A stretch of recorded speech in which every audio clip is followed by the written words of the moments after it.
ભરૂચ શહેરના માતરિયા તળાવ ખાતે ગુજરાત પ્રદૂષણ નિયંત્રણ બોર્ડ જીપીસીબી દ્વારા પ્લાસ્ટિક મુક્ત ભારતના સંદેશ સાથે એક વિશેષ સફાઈ અભિયાનનું આયોજન કરવામાં આવ્યું હતું।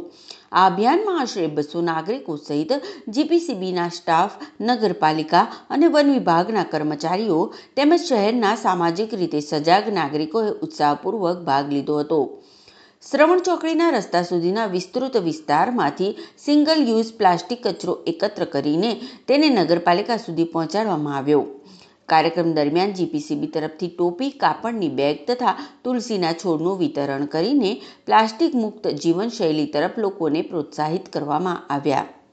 ઉજવણીના ભાગરૂપે ભાગ લેનાર તમામ લોકોને પ્લાસ્ટિકનો નિકાલ યોગ્ય રીતે કરવાની પ્રતિજ્ઞા લીધી અને પ્લાસ્ટિક મુક્ત ભારત માટે શપથ લીધા।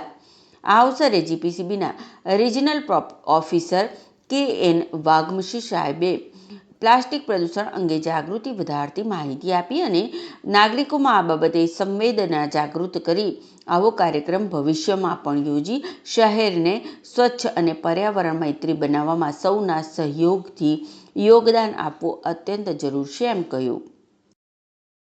કે.એન. વાઘમશી, રિજનલ ઓફિસર, ગુજરાત પ્રદૂષણ નિયંત્રણ બોર્ડ ભરૂચ। આજે આપણે સૌ અહીંયા વિશ્વ પર્યાવરણ દિવસને ઉજવણીના ભાગરૂપે આજે એન્ડિંગ પ્લાસ્ટિક પોલ્યુશન નિમિત્તે પ્લાસ્ટિક ક્લિનિંગ માટેની ડ્રાઈવ માટે ભેગા થયા છીએ। આજના દિવસે આપણે માતરિયા તળાવથી શ્રવણ ચોકડી સુધીનો જે વિસ્તાર છે એમાં પ્લાસ્ટિકને આપણે વીણી અને ભેગું કરી અને એનો યોગ્ય રીતે નિકાલ થાય એ માટેની આખી આપણે આજે ડ્રાઈવ કરીશું।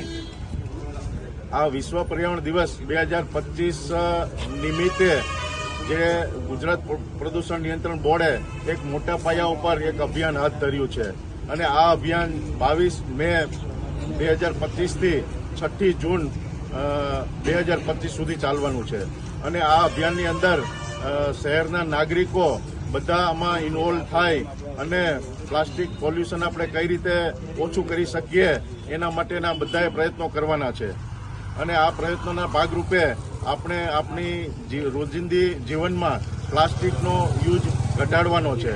પ્લાસ્ટિકની બોટલની જગ્યાએ એના અલ્ટરનેટિવ જે છે મેટલની બોટલ છે કે કાચની બોટલ છે એનો ઉપયોગ કરીએ।